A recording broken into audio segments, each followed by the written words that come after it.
So, welcome everyone to the Preserving Gifts Safely session. This is something that I like to do, and I'm sorry, there's a train coming nearby. You might hear them in the background. But this is a session I really love to do in person every year, but because of our current situation, that's not possible right now. So, this is as close as I can get to bring you some holiday cheer as I can this year. So, this is a really good session to learn about. As far as this is the gift giving time of the year, and we want to know if they are things safe, what can we do, what can we not do. So this will really get you in that mindset if you're going through and trying to figure out all your canned goods, if that's something you do every year. So just to kind of start over, my name is Lamanda Weston. I am the FCS agent here in Greene County, Tennessee, for UT Extension. And if I have some familiar names on here already, I've already seen, but if you've never been in one of my sessions before, just know that this is a very informal setting. Feel free to chime in anytime you want. Use the chat box if you have questions. If you're like me, you have a question right now and really don't want to interrupt the process of me speaking or presenting, whatever you want to do, feel free to drop that down in the chat box and I'll get to it midway through. And at the very end, we'll leave time for question and answers as well. So when it comes to any kind of food preservation, we want to always make sure we're doing it safely. Okay, it doesn't matter if you're doing it just for yourself at home to stock your shelves. It doesn't matter if you're giving it away as a gift. So, like it says here, if you can more than you eat in a year, consider preserving foods for gifts. The general term is preserve enough food for a year. That way, you know it's still safe to eat. You don't have to worry about any of that bad bacteria and stuff we're going to talk about. Get into it. So that's just a very all around standard timeline we give to people when it comes to canned foods. So here's some of the things we're going to kind of talk about tonight. The equipments and materials that are recommended to use to preserve safely when it comes to giving other people your canned goods. Where to find reliable and safe information. There's a lot of information out there on the internet. Everybody knows this. You can easily pull up Google and search for anything you want. But is it reliable? Has it been tested? Is it safe? Because even more so important, it's more important than ever if you're giving it away to someone. If you're selling these at the farmers market, if you're doing any kind of food drives like they do this time of the year, anything of that nature where you're passing your food on to someone else, we want to make sure that it's been produced as safely as possible. And we're also going to go over some lists of foods that are safe and not safe to can and give away as gifts. So these are some foods we consider that are safe to give away. The reason we say that, lower risk for botulism. We have seen that these are the ones that will withstand, okay, the test of time, so to speak, when it comes to giving them away. They're very easy. They withstand shipping and all that kind of thing if you have to ship items. So these preserve very well and really are probably the top tier of gift giving if you were to give gifts. When it comes to the information, we're talking about reliable sources, okay? We're talking about these three here are what we consider, this one here on the left is what we consider reliable. Okay, the USDA, the National Center for Home Food Preservation, us at Extension, we are reliable sources, okay? The one in the middle is talking about safe equipment. These are things like your water bath canner, pressure canner, steam canners, using your the right type of mason jars and two-piece lid system. So that's your equipment list there. And herbs, these are things to avoid. We don't want to preserve ever, not just with gift giving, but we don't ever want to put herbs and oils and thickeners and that kind of thing in our canned foods. So following a tested recipe is even more crucial, I believe, if you're giving away your canned goods. Okay, it's equally as important if you're just using it for yourself, but if you're giving things away that you have processed and that person is trusting you that you have followed the correct steps, that you follow the tested recipe, that you have followed all the food safety guidelines that they recommend. So, that's kind of a big responsibility because, I would want to be, I would be pretty hurt if I made someone sick or anything of that nature. So I really want to make sure I'm following the proper channels. So when we say tested, this means that the recipes have been tested in a lab. Okay, usually the USDA does a lot of that. They have lab strictly that does nothing but testing these recipes. to make sure that harmful bacteria does not grow in those foods. So, it's stored for months to make sure that, hey, this is the proper process. This is the proper equipment that should be used with this. This is the proper temperature and time that should be used with this particular recipe. So all that is tested for you. So the temperature in the jars must be high enough to kill any of that bad bacteria that can be very difficult to destroy with normal cooking temperatures. So when you use these tested recipes, you can change the seasoning amount, spices, anything like that, but we don't want to alter the amount of ingredients. I have said in previous sessions, when I've done canning sessions, that, like if you're doing pickling, we never want to alter the vinegar or the acid that you're using in that pickling food. So there are certain ingredients we cannot mess with if you are actually following a tested recipe. So here's the National Center for Home Food Preservation. I'm sure a lot of people have come across this at some point. If you Google anything about food preservation or canning, it usually pops up. But they are a great resource. They are reliable information on. They have the canning, freezing, and drying. They have quite a few recipes and some troubleshooting issues that might happen on there. So any website you see that ends with edu, .org, .gov, those are all credible websites. Okay. That's the easiest way and the simplest way to kind of detect those. But like I said, please, the most important thing, make sure if you're going to do any recipes for the holidays to give away, that you first start with a tested recipe from a credible source. All right, so another source is the So Easy to Preserve.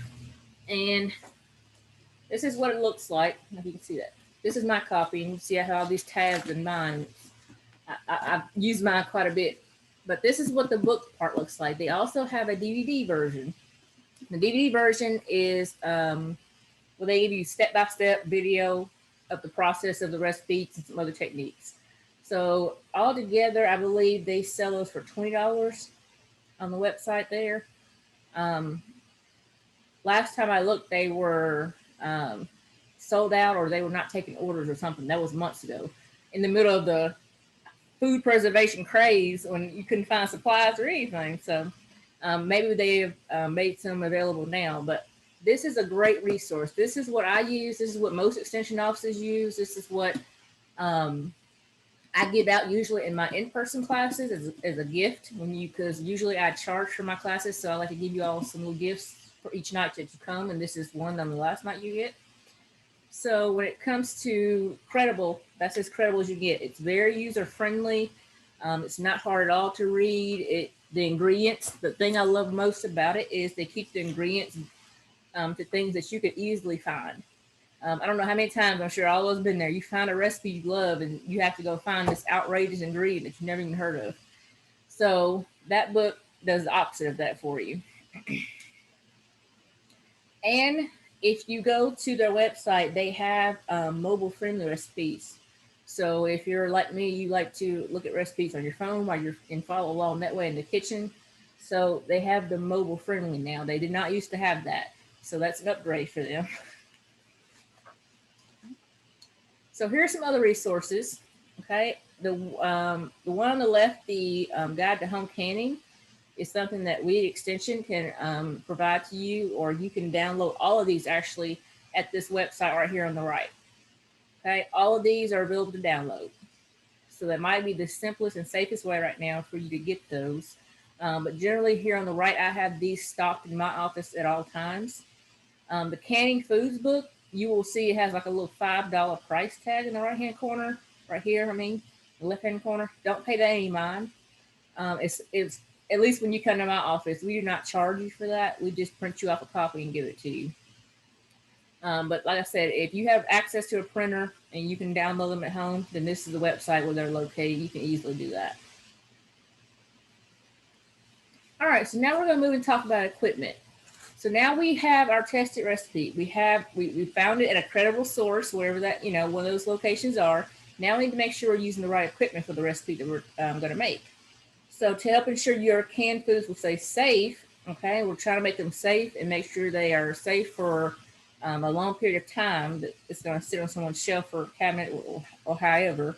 So this is the equipment you need: canners, jars, and lids. Main ingredients to any canning recipe you do. Okay, those are things you're going to need. Now the water bath canner, okay, is one that is used a lot when it comes to like our jams, jellies, fruits, and that kind of thing that you want to preserve. So that's one of our equipment. The steam canner is also very safe to use. A lot of people still own these, or they still can purchase them. I know some people say, "Oh, they seem like they're not safe anymore," or they seem like they're a lot of work. They're really not. Is the only downside or disadvantage I can see to the steam canner is it's not very big in size, so you may have to do several rounds of jars to actually get the quantity that you want. But it's still fine to use. There's nothing wrong with the steam canner. All right, so to preserve these foods that are less likely to support the growth of bacteria, okay, that causes botulism. So our sweet spreads because of their high sugar content, and then the fruits because of their high acid content. So acidified foods such as our pickles and sauces can be processed in a water bath canner or steam canner, okay, because an acid such as vinegar is added to them to get that acidity up. So tomatoes can be processed in a water bath canner or a steam canner because they have more acid than other vegetables do. So we do recommend adding some type of acid if you're going to do tomatoes. Usually it's lemon juice. You can do citric acid. It's just probably more readily available and probably easier as far as it's a lemon juice can be used for other things as far as cooking or other purposes. So and it's kind of on the cheaper side. So most people just use the lemon juice. It will not alter the taste of your tomatoes. I know a lot of people are afraid of that. It does not alter the taste. You're not putting that much in to do any of the taste altering. You're only putting it in to preserve. Okay. So boiling water bath canners and steam canners reach a temperature of 212 degrees Fahrenheit. Okay. That is the temperature to kill all those microorganisms we do not want in our food. Okay. So that's why we need to really make sure that we're canning with the right equipment with the food that we're canning with. So the pressure canner is one that most people are afraid to use nowadays. But if you have a canner if you bought one in the last, several years, probably the last 5 or 6 years, you see that a lot of the new ones they're making come with a lot of safety features. So if you're really afraid and you were terrified of all these stories that your grandmother and aunts and all that stuff told you, uncles, whatever told you growing up, how their canner blew up and green beans were on the ceiling, okay? I've had plenty of people who have stories like that, and they're so scared to use their canners. But like I said, if you have one that's recently made, it's safety proof. It's locked in there for you. All right. So for these foods, so because vegetables and meats and any type of poultry or fish are what we consider low acid foods, they are higher risk of bacteria and botulism. So they will grow that deadly toxin. Okay, so botulism, if you didn't know, is a nerve toxin. Botulism, you can't taste it, can't smell it, can't see it. So it's one of those things to where if someone eats enough of it, it can make them really sick. Okay, uh, several people have died from it. There are still people that die from botulism in the U.S. today. So it is something that's still around. So these are foods that we really do not recommend that you give away for gift giving. Just because there's a higher risk that something could have happened, whether it's, the temperature going up and down when you're processing, or you left out an ingredient, or you were trying to play around with some things and say, oh, I didn't put enough of that in. Anything could happen. So in this instance, we just don't recommend you give anybody, a jar of chicken or anything of that nature as a gift. So we do have some mixed foods, and mixed foods are things like our sauces, okay, things that have maybe like tomatoes and fruits and other vegetables mixed in. So they are what we consider higher in acid than vegetables and meats, but they may have things like you see onions and peppers, of course, that are mixed in. So should you use a water bath canner or pressure canner? So when it comes to sauces can process in a water bath because they're considered acidified.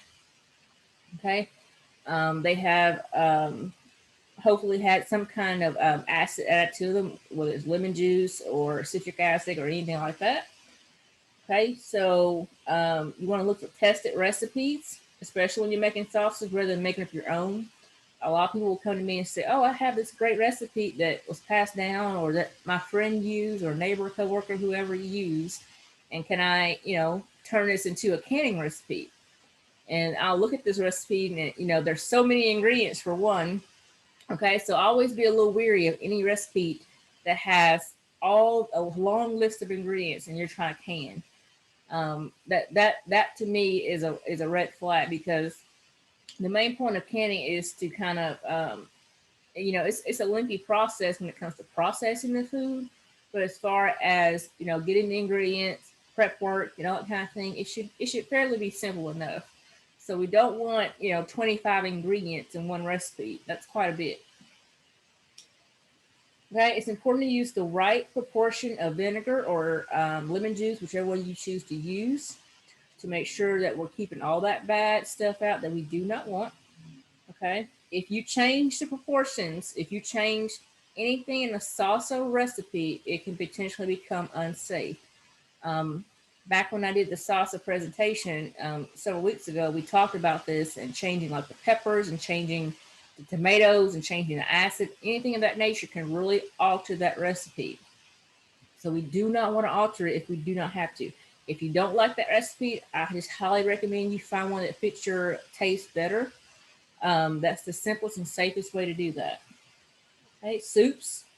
Okay, if you do soups with mixtures of vegetables, should also be processed in the pressure canner. Um, and we're going to talk a little more about soups, but soups is something that you can only really can one specific type of soup. You can't do any of the cream-based soups or cheese-based soups or anything of that nature.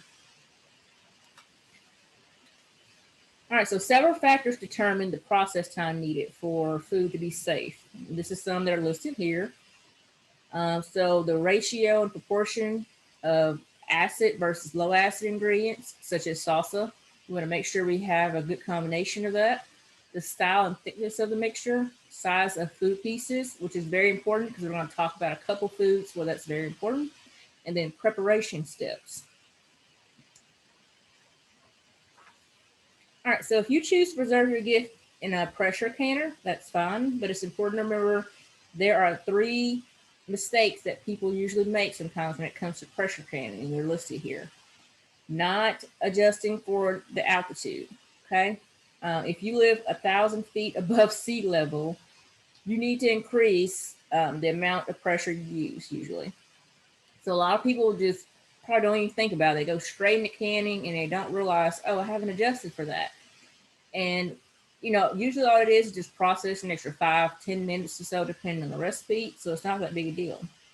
So we have to do this because the pressure and therefore the temperature is lower at higher altitudes. This means you may underprocess your food. And again, the one thing I mentioned before, you may want to take that chance with yourself, but I would not want to take that chance in giving someone a gift and then come to me and say, oh, that made me sick, or that didn't have a good smell to it when I opened it, or something else happened to it. Okay. So if you don't know your altitude, you can easily find it. You can find it. Your local planning commission can give it to you. Zoning office. If you have like a website or about your town or city, usually they can give you a good reference point on there as well. So the second one is not removing the air trapped in the closed canner. We don't want to force air out. When you're pressure canning, if you've ever pressure canned, you should know that it is a very time-consuming process. It requires patience. So, some people get very impatient when they, say, oh, that 20 minutes is up for my green beans. I'm going to, turn the eye off and now I can open the lid. I'm done. Okay, no, we never want to force pressure out. It always wants to depressurize naturally on its own. Don't force it by cooling it down with ice water or ice or anything of that nature. So that's one error that most people will make. They think, oh, it's not a big deal. What happens is if you release that air too soon, you can pull liquid out of your jars. Okay, it can cause your lids not to seal correctly.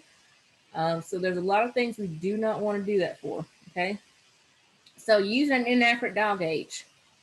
We recommend you get your dial gauge tested every year before you start canning for the year. We at the extension office, I do it at the extension office. It's no charge to it. We only have a way to test the dial ones. The weighted gauges don't need to be tested for accuracy, so they're fine. But if you're ever in town or at the office, or you email me and say, hey, can I drop this off to get it tested? That's perfectly fine. So it's kind of how we're doing it right now because of our restrictions. So if you email me and say, hey, can I drop this off? And usually what will happen is I'll call you when it's ready to be picked up.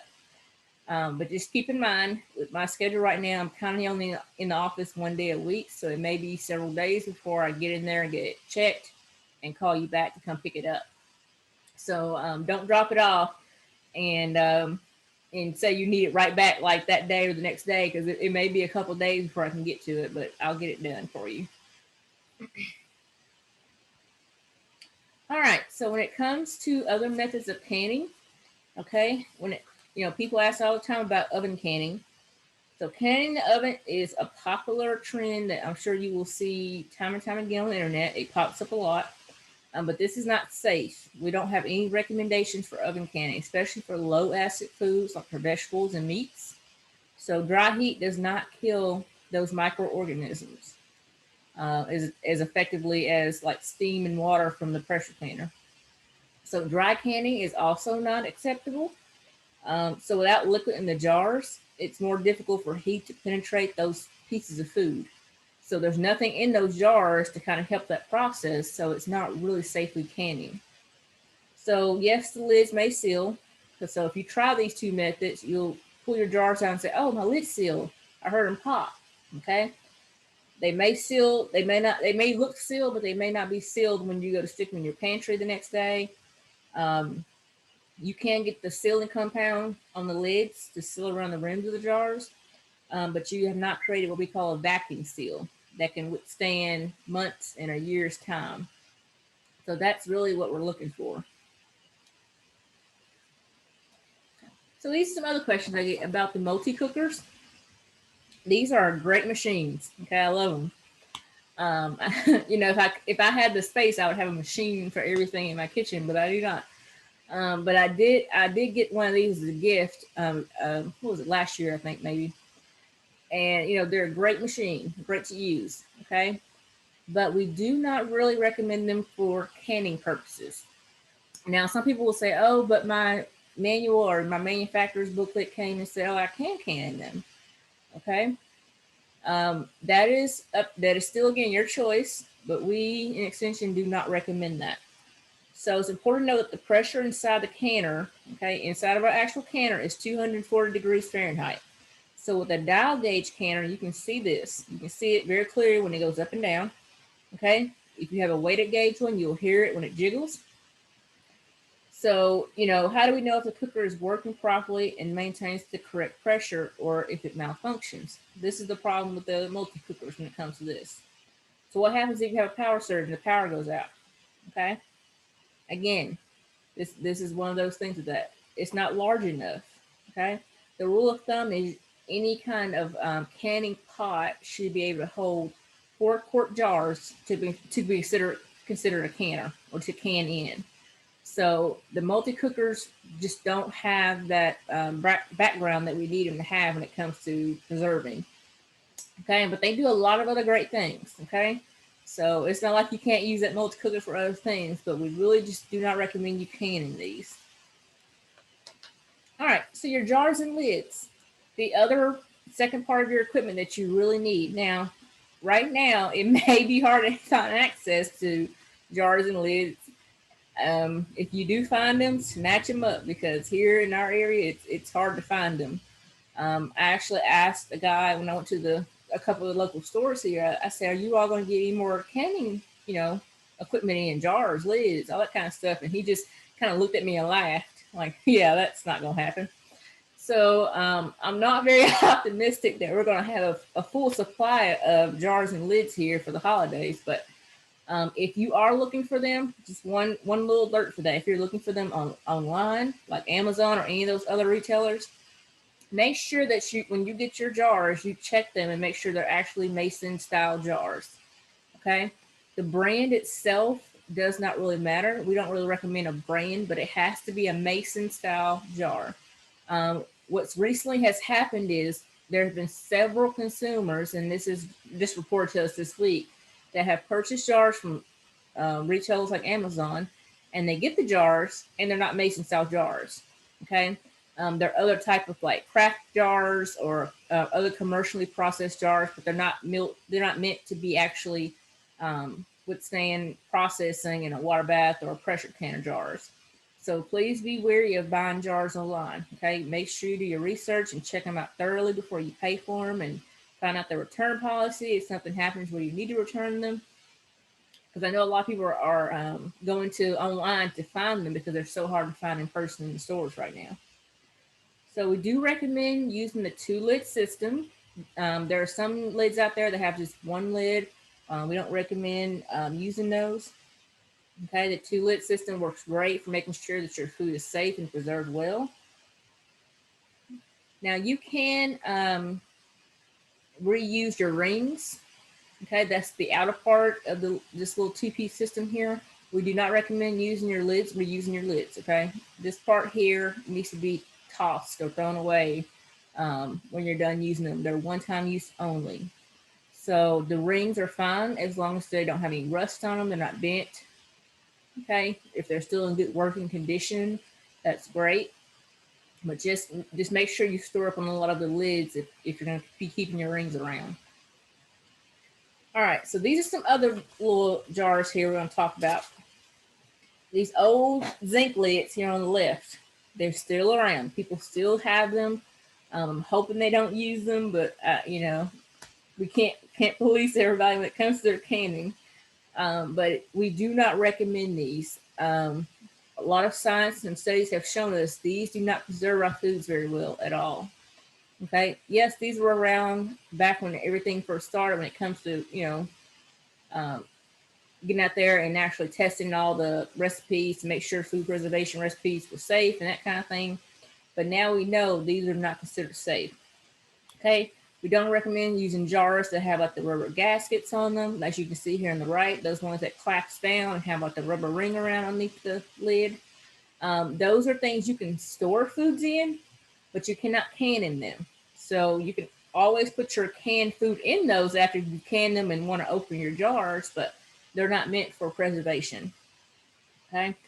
Also be sure when purchasing canning jars that they are designed for canning, like I said, and not other like food storage and craft products. Because like I said, it's getting very easily mixed up here lately. All right. So this is gift giving. Okay. So you can very much put your creative spin on holidaying up your jars, I guess you can say. In my in-person classes, we actually cut fabric and make some labels, and we have ribbon. We do all this kind of stuff and decorate their jars they take home with them. What I recommend is if you're going to do anything creative with fabric or yarn or ribbon or anything like that, take your rings off. You do not need your rings to store, and you do not need your rings to give away as a gift. So the rings, like I said, are something that you could easily keep for yourself and reuse, but they make your jars look a lot prettier. Okay, a lot more holiday-ish if you don't leave them on there, especially if you're covering it with fabric. You don't really need the ring. So if you do decide to leave the rings on, you're welcome to do that. Just don't tighten them on there. That could actually damage the seal underneath the jar where the food is. So always test the lids by pressing the finger in the middle. Okay, if that seal pops back up, your jar is not sealed. And if you do that within 24 hours, you say, oh man, I come back the next day, oh, those jars are not sealed. You have 24 hours to put them back in the canner, reprocess them. If it's been more than 24 hours, that's where it gets a little trickier. Okay. If it's been more than 24 hours, you come back and, you know, you've already put those in your pantry, and you come back 5 days from now, and those are all popped up. Those lids are popped up. They haven't popped back down. They're not sealed. Then I can't really recommend that you just put them back in the canner and reprocess them. It's been too long at that point. So at that point, I recommend people to open the jars. If the food smells and looks like it doesn't have any mold on it, it smells okay and that kind of thing, then I recommend you either freeze it at that point or put it in your refrigerator. But it does not need to keep sitting on your shelf at that point. Okay. So any longer than 5 days, you're getting very even trickier on that point. So just be really careful about that, making sure the next day after you got done canning that you check those jars, that all of them, the lids have popped down, they're sealed before you go and store them or give them away. Okay, so avoid unsafe foods. There are some foods that don't have what we call home canning processes because they're too dense. So nothing has really been tested on them. So often these are very dense foods that require a long time to process. Okay, so no one has tested them to establish how long that we need to process them. Sometimes there are no tested recipes because some foods result in a poor quality when canned. So the bottom line is not all foods can be canned. Not all foods are going to taste great after they're canned. You're not going to want to can all foods. Some foods are better for sticking in the freezer.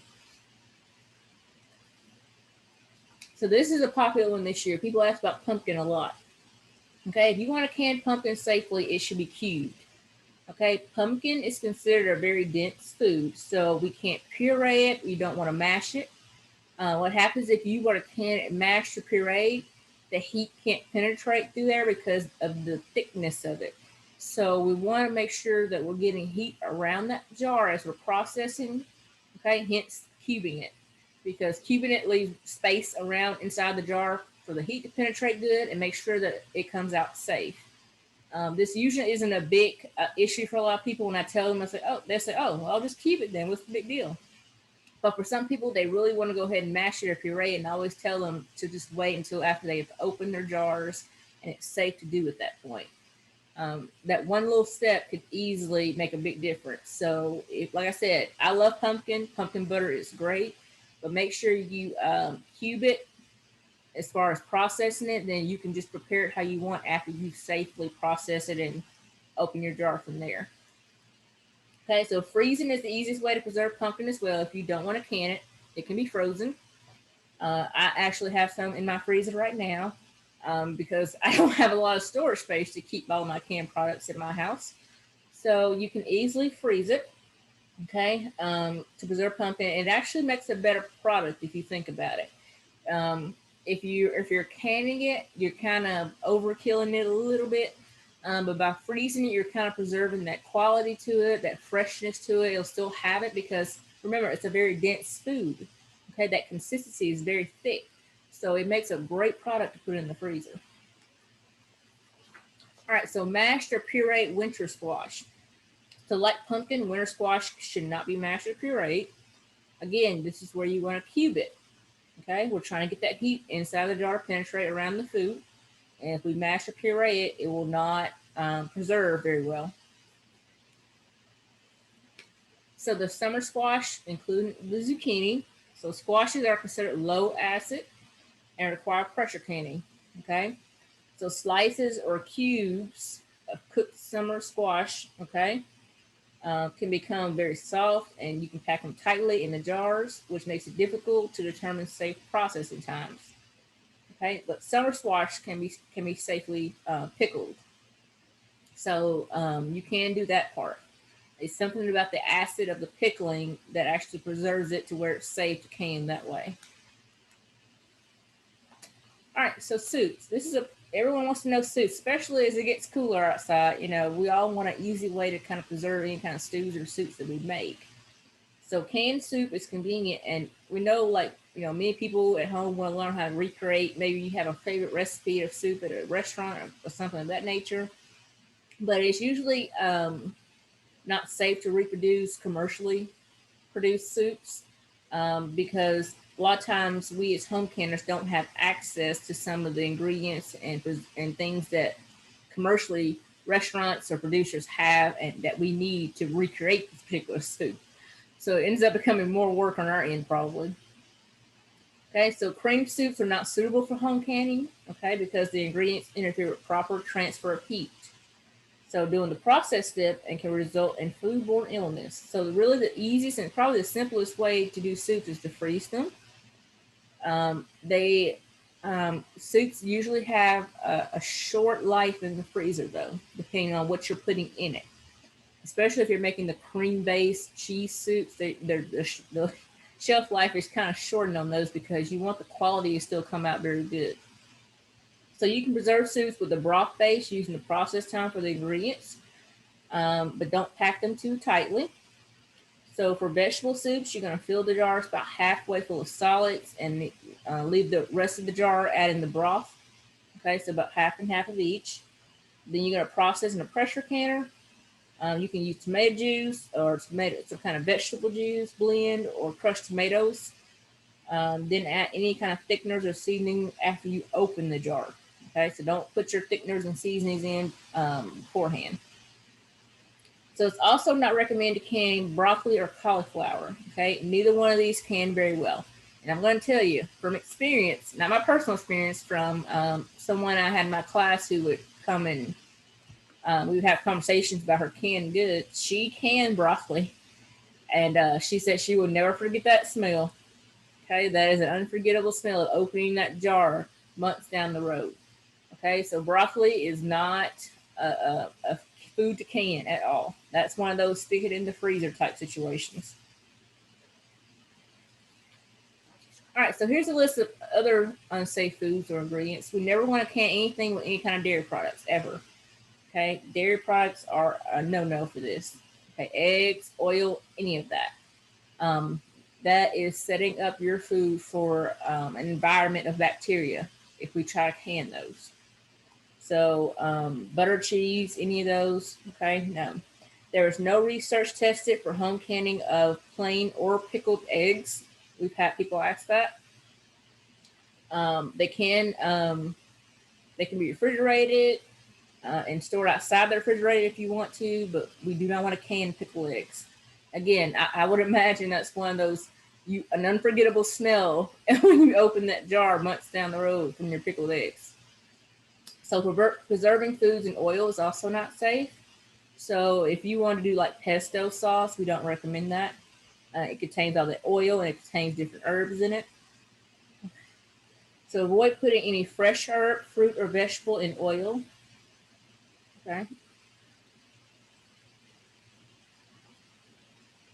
All right. So this is a favorite of mine because I always tell the story of a lady um, who brought me a cake in a jar, and I'm a very facial expression type person, and I kind of had to catch myself because I didn't know what to make of this.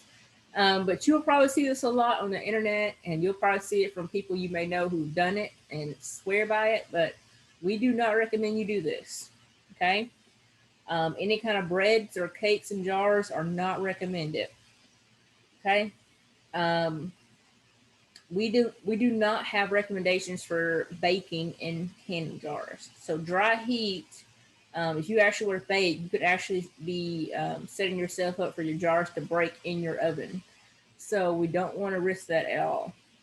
Again, we just talked about not preserving any kind of dairy products, which is probably what's in these cakes, and oils and butters and all that kind of thing.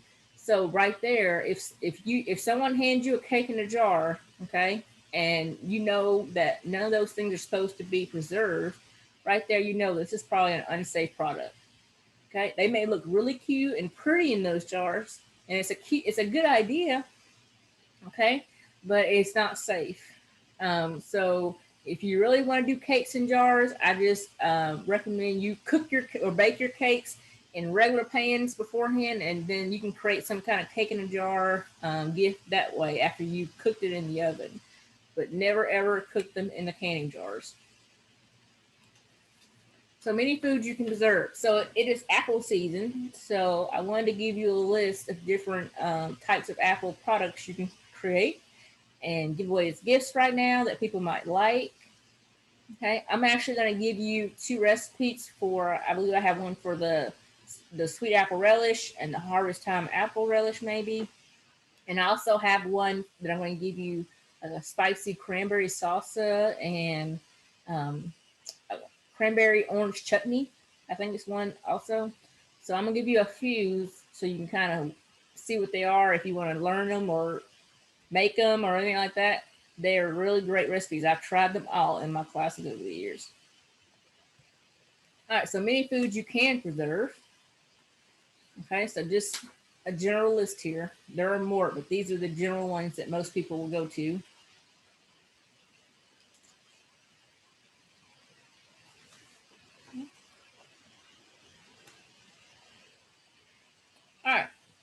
So in the chat box for me, let's just review real quick.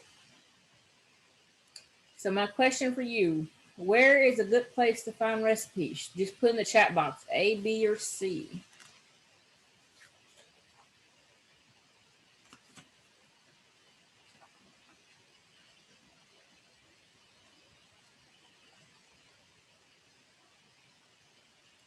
Yes, C. Okay.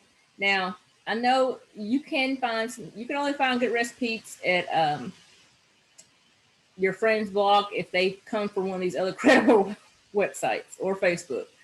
I personally would not find anything on Facebook very credible when it comes to finding recipes of that nature. So be wary of that. But I know a lot of people will send me emails saying, "Oh, I found this on Granny's Canning," or it's a very popular site. It's called Granny something, but I get a lot of people who send recipes from that website. All right, so that is correct. So making sure that any source you go to look for has edu at the end, .org, .gov. Okay, the next one, just put in A, B, or C.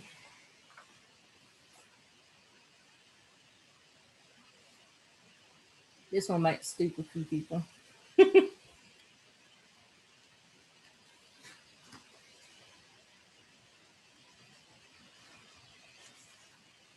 Vegetable should be processed in a what?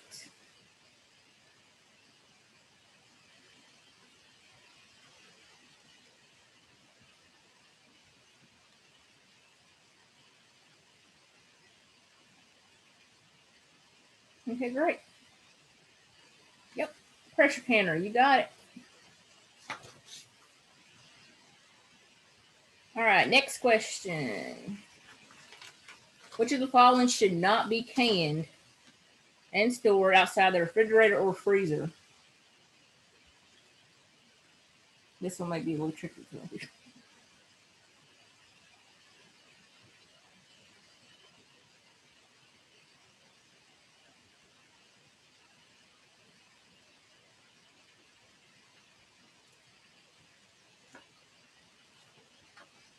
What do y'all think about that one?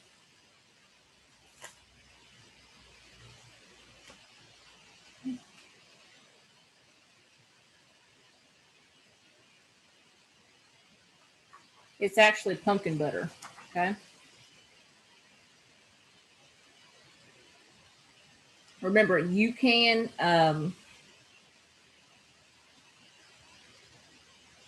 freeze it or you can can it as long as it's been cubed up. Okay, but we don't want to store it outside the refrigerator or freezer.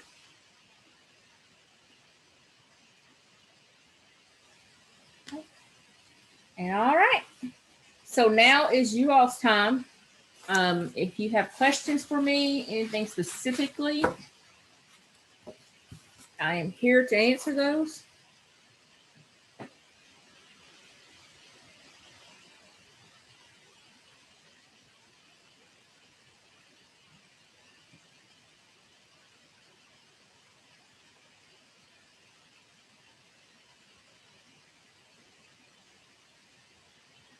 Is there anyone planning on shipping any kind of canned products or anything to family members or friends this year?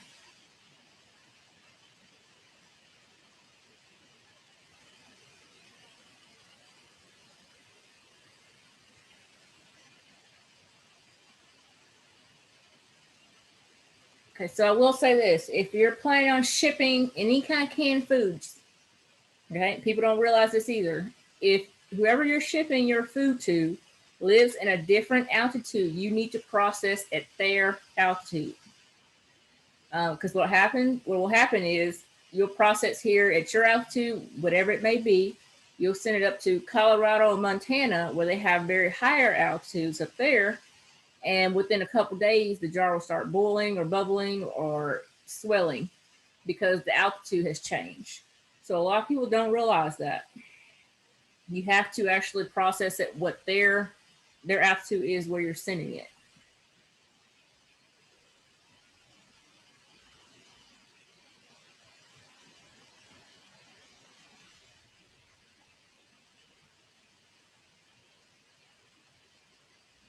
I'm going to stop recording.